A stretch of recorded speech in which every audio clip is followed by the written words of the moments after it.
ఓ ద్విజులారా, ఓ శౌనకాది మహామునులారా, నిజంగా మీకు అద్భుతమైనటువంటి పురాణాన్ని చెబుతున్నానయ్యా, వినండి.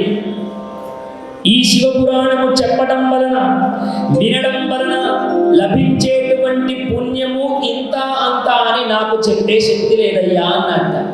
చూడండి, శౌనకాది మహామునులతో సూతుడే అంటూ ఉన్నాడు, శివపురాణం వింటే ఎంత శక్తి కలుగుతుందో చెప్పే శక్తి నాకు లేదయ్యా అన్నాడు.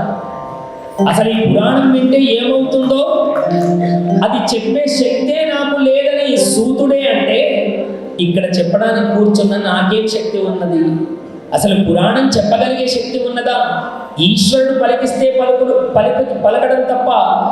సూతుడు వాళ్ళతో చెప్తూ ఉన్నాడు, ఎంత పుణ్యం లభిస్తుందో బ్రహ్మాది దేవతలకే నవక్తుం చెప్పడానికి వీల్లేదయ్యా.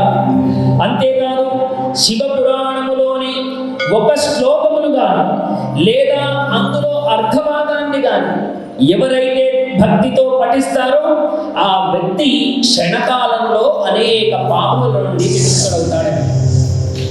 శివపురాణంలో శివ శివ శివ శివ శివ అన్న 2 అక్షరాలను మాటి మాటికి జపం చేస్తే అది మంగళమై మన అందరికీ మంగళములు కలిగిస్తుందట.